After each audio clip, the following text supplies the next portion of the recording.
Manjeri Nobel women's കോളേജിൽ 2025-26 വർഷത്തെ വിദ്യാർത്ഥി യൂണിയൻ തെരഞ്ഞെടുപ്പ് ഒക്ടോബർ 9 ഇന്ന് ജനാധിപത്യ അന്തരീക്ഷത്തിൽ നടന്നുകൊണ്ടിരിക്കുകയാണ്. 757 വോട്ടർമാരുള്ള കോളേജിൽ 12 സ്ഥാനാർത്ഥികൾ എതിരില്ലാതെ തിരഞ്ഞെടുക്കപ്പെട്ട സാഹചര്യത്തിൽ ശേഷിക്കുന്ന 12 സ്ഥാനാർത്ഥികൾ വാശിയേറിയ പോരാട്ടത്തിലാണ്. നമ്മുടെ campus reporter Shamila college principal doctor U Saidali സാറിനോടൊപ്പം ചേരുന്നു. വുമൺ എംപവർമെന്റിന് എത്രത്തോളം സ്വാധീനിക്കുന്നുണ്ട് കോളേജ് ഇലക്ഷനിൽ ഒരു വുമൻസ് കോളേജിന്റെ പ്രിൻസിപ്പൽ എന്ന നിലയിൽ സാറിന്റെ പ്രതികരണം? ഓക്കെ, വളരെ നല്ലൊരു ചോദ്യമാണ്. നമ്മൾ കോളേജ് യൂണിയൻ ഇലക്ഷൻ എല്ലാ കോളേജുകളും സ്ഥിരമായി നടക്കുന്ന ഒരു സംഭവമാണ്. ഒരു വിമൻസ് കോളേജിനെ സംബന്ധിച്ചിടത്തോളം എനിക്ക് എടുത്തു പറയാൻ പറ്റുന്ന ഒരു കാര്യം എന്ന് വെച്ചാൽ ചോദ്യത്തിലുള്ള അതേ ഉത്തരം തന്നെയാണ്. വിമൻ എംപവർമെന്റിന്റെ ഏറ്റവും നല്ല ഒരു മാർഗമാണ് ഈ സ്റ്റുഡന്റ് യൂണിയൻ ഇലക്ഷനിലൂടെ കുട്ടികൾക്ക് കിട്ടുന്നത്. ഈ മാത്രമല്ല, നമ്മുടെ ജനാധിപത്യ രീതിയിലുള്ള തെരഞ്ഞെടുപ്പ് എന്താണ് എന്ന് പഠിക്കാനുള്ള ഒരു അവസരം കൂടെയാണ് കുട്ടികൾക്ക് കിട്ടുന്നത്. ഒരു ജനറൽ ഇലക്ഷൻ സാധാരണ നമ്മൾ നടക്കാറുണ്ട്. അതിൽ 18 വയസ്സ് അതിന്റെ മുകളിൽ ആയ കുട്ടികൾക്കാണ് വോട്ടവകാശമുള്ളത്. പക്ഷെ അതിനു മുമ്പ് തന്നെ കോളേജുകളിൽ 18 വയസ്സിന് മുമ്പുള്ളവർക്കും 18 വയസ്സായ കുട്ടികൾക്കുമൊക്കെ എല്ലാ വർഷവും ഇങ്ങനെ തെരഞ്ഞെടുപ്പിലൂടെ ആ ഒരു അനുഭവം പഠിക്കാനുള്ള അവസരം കിട്ടുന്നു. അതോടൊപ്പം ഈ ചോദ്യത്തിന്റെ ഏറ്റവും പ്രസക്തമായ ഭാഗം വിമൻ എംപവർമെന്റ് എന്ന് പറയുന്നത് വിമൻസ് കോളേജിൽ പ്രത്യേകിച്ച് ഇവിടെയുള്ള ലീഡർഷിപ്പ് റോള്, അതുപോലെ തന്നെ ഇലക്ഷനിൽ മത്സരിക്കാനുള്ള അവസരം, അതുപോലെ പ്രസംഗത്തിനുള്ള അവസരം, കാര്യങ്ങൾ അവതരിപ്പിക്കാനുള്ള അവസരം, ഇങ്ങനെയുള്ള എല്ലാ തരത്തിലുള്ള ഒരു ശാക്തീകരണത്തിന് പറ്റിയ സന്ദർഭമാണ് കോളേജ് യൂണിയൻ ഇലക്ഷൻ. നമ്മൾ കോളേജിൽ അതിനുള്ള അവസരം ധാരാളമായിട്ടുണ്ട്. അതിന്റെ ഭാഗമായിട്ട് മീറ്റ് ദ കാൻഡിഡേറ്റ് നമ്മൾ നടത്താറുണ്ട്. അതുപോലെ തന്നെ ഈ മത്സരിക്കുന്ന കുട്ടികൾക്ക് ക്ലാസ്സുകളിൽ ചെന്ന് അവരുടെ വോട്ട് ചോദിച്ച് അവരുടെ മുമ്പിൽ വിഷയം അവതരിപ്പിച്ച് സംസാരിക്കാനുള്ള അവസരം കിട്ടുന്നു. ഇത് ഭാവിയിൽ നമ്മുടെ രാജ്യത്തെ സ്ത്രീ സമൂഹത്തിന് പഞ്ചായത്തുകളിലായാലും അതുപോലെ തദ്ദേശ സ്വയംഭരണ സ്ഥാപനങ്ങള്, നിയമസഭകള്, അതുപോലെ തന്നെ പാർലമെന്റ്, ഇതൊക്കെ സ്ത്രീകളുടെ സാന്നിധ്യം കൂടുതൽ വരുന്ന ഒരു കാലഘട്ടവും കൂടിയാണ്. അതുകൊണ്ട് തന്നെ അത് വലിയൊരു പാഠമായിട്ടുള്ള ഒരു വേദിയായിട്ട്, അവരുടെ ശാക്തീകരണത്തിന് പറ്റുന്ന ഒരു വേദിയായിട്ട് നമ്മുടെ കോളേജ് യൂണിയൻ ഞാൻ കാണുന്നു. അപ്പൊ തീർച്ചയായിട്ടും ഈ ലീഡർഷിപ്പ് ക്വാളിറ്റി, അതുപോലെ തന്നെ ഇതുപോലെയുള്ള സ്കിൽ ഡെവലപ്മെന്റ്, സ്ത്രീ ശാക്തീകരണ പ്രവർത്തനത്തിനുള്ള നല്ലൊരു വേദിയായിട്ടാണ് ഞാൻ ഇതിനെ കാണുന്നത്. Thank you sir.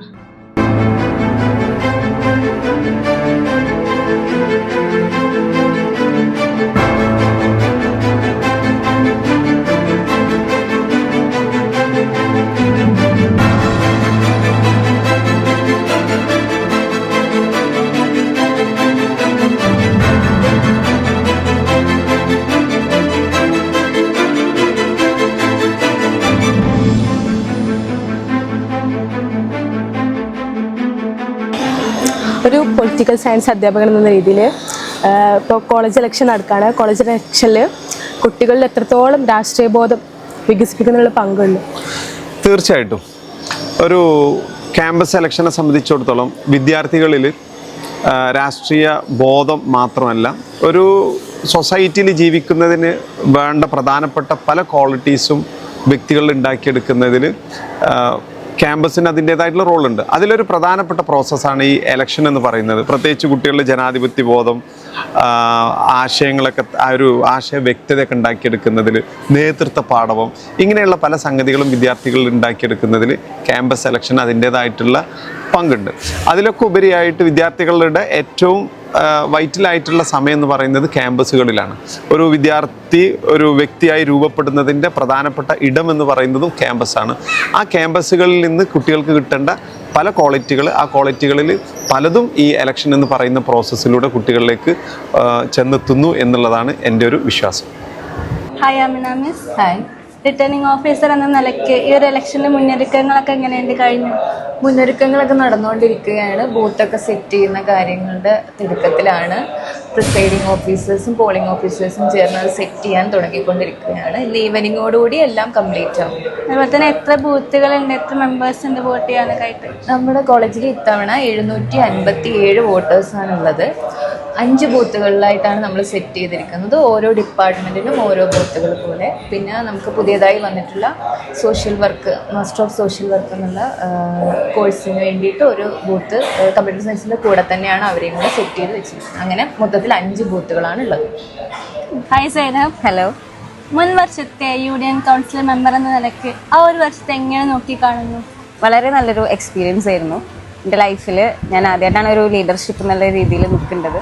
പ്രത്യേകിച്ച് ഒരു വുമൻസ് കോളേജിലൊക്കെ. കഴിഞ്ഞ വർഷം ഇപ്പോൾ ഞാൻ UUC ആയിരുന്നു. UUC എന്ന നിലയ്ക്ക് എനിക്ക് ഇവിടുന്ന് കാലിക്കറ്റ് യൂണിവേഴ്സിറ്റിൻ്റെ അണ്ടറിലുള്ള സോൺ, ഇൻ്റർ സോൺ, അതുപോലെ തന്നെ കഴിഞ്ഞ പ്രാവശ്യം MEF എന്നുള്ള പ്രോഗ്രാമൊക്കെ ഉണ്ടായിരുന്നു. ഈ പ്രോഗ്രാംസിനൊക്കെ നമ്മൾ ഇവിടുന്ന് കുട്ടികളെ മാക്സിമം പാർട്ടിസിപ്പേറ്റ് ചെയ്യാൻ ശ്രമിച്ചിട്ടുണ്ട്. അതേ പാർട്ടിസിപ്പേഷനും ഇവിടുന്ന് ലഭിച്ചിട്ടുമുണ്ട്. കഴിഞ്ഞ വർഷത്തെ ഒരു യൂണിയൻ എന്നുള്ള രീതിയിൽ പറയുകയാണെന്നുണ്ടെങ്കിൽ ഞങ്ങൾ ഞങ്ങളുടെ കഴിവിൻ്റെ പരമാവധി ഉഷാറാക്കാൻ ശ്രമിച്ചിട്ടുണ്ട് എന്നാണ് എനിക്ക് തോന്നുന്നത്. ഈ വർഷത്തെ യൂണിയനും കുട്ടികളുടെ പരമാവധി പാർട്ടിസിപ്പേറ്റ് ചെയ്യാൻ കഴിയട്ടെ എന്ന് ആശംസിക്കുകയാണ്. Thank you. Hi Hesa. Hi. ഈ ഒരു വർഷത്തെ ഇലക്ഷന് ഏത് പോസ്റ്റിലോട്ടാണ് മത്സരിക്കുന്നത്? ഞാൻ ചെയർപേഴ്സൺ പോസ്റ്റിലേക്കാണ് മത്സരിക്കുന്നത്. ഓക്കെ. ആ ഒരു പോസ്റ്റ് കൊണ്ട് ഈ ഒരു ക്യാമ്പസിന് എന്ത് വാഗ്ദാനമാണ് നൽകുന്നത്? നമ്മളൊരു ക്യാമ്പസിൻ്റെ റൂൾസ് ആൻഡ് റെഗുലേഷൻ കൺസിഡർ ചെയ്തിട്ട് എത്രമാത്രം പരിപാടികൾ അല്ലെങ്കിൽ വെറൈറ്റി ആയിട്ടുള്ള പ്രോഗ്രാംസ് കൊണ്ടുവരാൻ പറ്റും അത്രയും പ്രോഗ്രാംസ് നമ്മൾ കൊണ്ടുവരും. പിന്നെ നമുക്ക് ഏറ്റവും കൂടുതൽ നമ്മൾ ഫോക്കസ് ചെയ്യേണ്ട കാര്യം എന്ന് പറഞ്ഞാൽ സ്റ്റുഡൻസിൻ്റെ പാർട്ടിസിപ്പേഷനാണ്. അപ്പോൾ നമ്മൾ കണ്ടക്ട് ചെയ്യുന്ന പ്രോഗ്രാംസിനൊക്കെ നമ്മൾ സ്റ്റുഡൻസിൻ്റെ പാർട്ടിസിപ്പേഷൻ അനുസരിച്ച് നമ്മൾ വീണ്ടും പ്രോഗ്രാംസ് കണ്ടെത്താം. അപ്പോൾ നമ്മൾ സ്റ്റുഡൻസിൻ്റെ ഭാഗത്തുനിന്ന് പ്രതീക്ഷിക്കുന്ന പറഞ്ഞാൽ അവരുടെ പാർട്ടിസിപ്പേഷൻ തന്നെയാണ്. അപ്പം എന്നെ കൊണ്ട് കഴിയുന്ന മാക്സിമം ഞാൻ പെർഫോം ചെയ്യുമെന്നാണ് എനിക്ക് പറയാനുള്ളത്. സർ, കഴിഞ്ഞ വർഷങ്ങളിൽ റിട്ടയർഡിംഗ് ഓഫീസർ എന്ന നിലയിൽ ചോദിക്കാണ്, കുട്ടികൾക്ക് ഇലക്ഷനിലുള്ള ആറ്റിറ്റ്യൂഡിൽ മാറ്റം വരുന്നുണ്ടോ? കഴിഞ്ഞ വർഷം റിട്ടേണിംഗ് ഓഫീസറായി നിന്നിരുന്നു എന്നുള്ളത് വെച്ചിട്ട് ഈ വർഷത്തെ ഇലക്ഷൻ്റെ ചേഞ്ചസ് നോക്കുകയാണെങ്കിൽ പൊതുവെ കുട്ടികൾക്ക് ഈ ഇലക്ഷനോട് ഒരു പിന്നോട്ട് നിൽക്കുന്നുണ്ട് പല കുട്ടികളും. ഇപ്പോൾ പല പോസ്റ്റിലോട്ടും കാൻഡിഡേറ്റിൻ്റെ എണ്ണം കുറവുണ്ട്. അതിവിടെ എന്നല്ല, പൊതുവെ കോളേജ് ഇലക്ഷനിൽ എല്ലാ കോളേജസിലും കാൻഡിഡേറ്റിൻ്റെ എണ്ണത്തിൽ കുറവും കാര്യങ്ങളൊക്കെ വരുന്നുണ്ട്. അതിന് റീസൺ എന്ന് പറഞ്ഞു കഴിഞ്ഞാൽ ഒന്നുകിൽ നമ്മളെ ഈ കാലഘട്ടത്തിൽ രാഷ്ട്രീയക്കാരുടെ ഈ തെറ്റായിട്ടുള്ള ഓരോ കാര്യങ്ങളും അവരുടെ പ്രവൃത്തിയിലെ പ്രശ്നങ്ങളും കാര്യങ്ങളൊക്കെ ഉണ്ടായിരിക്കാം. അതിലേറെ അതിനോട് കൂടെ തന്നെ നിൽക്കുന്ന വേറെ കാര്യങ്ങളാണ് ഇപ്പോഴത്തെ ജനറേഷൻ ഒരുപാട് ഫോണിന് അഡിക്റ്റായിട്ട് ഫോണിലും വാട്സപ്പിലും ഫേസ്ബുക്കിലൊക്കെ ആയിട്ടുള്ള രൂപത്തിലാണ്. അതും ഇതിനൊരു റീസൺ ആയിരിക്കും. എന്നിരുന്നാലും കഴിഞ്ഞ വർഷത്തെ ഇലക്ഷനൊക്കെ ബേസ് ചെയ്ത് നോക്കുകയാണെന്ന് വെച്ചെങ്കിൽ ഇപ്രാവശ്യത്തെ ഇലക്ഷനിൽ ഒരുപാട് കാൻഡിഡേറ്റിൻ്റെ എണ്ണത്തിലും കുട്ടികൾക്കുള്ള താല്പര്യത്തിലൊക്കെ കുറവുകളുണ്ട്. വിദ്യാർത്ഥികളുടെ പ്രതിനിധിയാവുക, അവരുടെ ആശങ്കകൾ പരിഹരിക്കുക എന്നിവയെല്ലാം ഒരു കോളേജ് യൂണിയന്റെ പ്രധാന ഉത്തരവാദിത്തങ്ങളാണ്. കലാകായിക മേഖലകളിൽ വിദ്യാർത്ഥികളുടെ കഴിവുകളെ പരിപോഷിപ്പിക്കാനുള്ള അവസരം ഒരുക്കുക, അവരുടെ സർഗാത്മകതയെ പ്രതിഫലിപ്പിക്കുന്ന കോളേജ് മാഗസിൻ പുറത്തിറക്കുക, വിദ്യാർത്ഥികളുടെ അവകാശങ്ങൾ അവർക്ക് ലഭിക്കുന്നുണ്ടെന്ന് ഉറപ്പുവരുത്തുക എന്നിവയെല്ലാം ക്യാമ്പസ് യൂണിയന്റെ ചുമതലയാണ്. നോബൽ വുമൻസ് കോളേജ് ആര് നയിക്കുമെന്നറിയാൻ മണിക്കൂറുകൾ മാത്രം. തത്സമയ വിവരങ്ങളുമായി നമ്മുടെ ക്യാമ്പസ് റിപ്പോർട്ടർ മിത നമ്മോടൊപ്പം ചേരുന്നു. ഹായ് ഷസ്മിൻ. ഹലോ. ഏതാണ് ഇപ്പോഴത്തെ പോസ്റ്റ് ഏതാണ്? അതുപോലെ തന്നെ ഈ ഒരു വർഷത്തെ ഇലക്ഷന് എങ്ങനെയാണ് നോക്കി കാണുന്നത്? ഞാൻ നിൽക്കുന്ന പോസ്റ്റ് UUC ആണ്. പിന്നെ ഈ വർഷത്തെ പോസ്റ്റ് എന്ന് പറയുമ്പം ലൈക്ക് അങ്ങനെയല്ല, കഴിഞ്ഞ പ്രാവശ്യത്തെ ഇലക്ഷൻ ഇപ്രാവശ്യത്തെ ഇലക്ഷനും കമ്പാരിറ്റീവ്ലി നല്ല ഡിഫറൻസ് ഉണ്ട്. ഇപ്രാവശ്യം കാൻഡിഡേറ്റ്സ് ഒക്കെ വളരെ കുറവാണ്.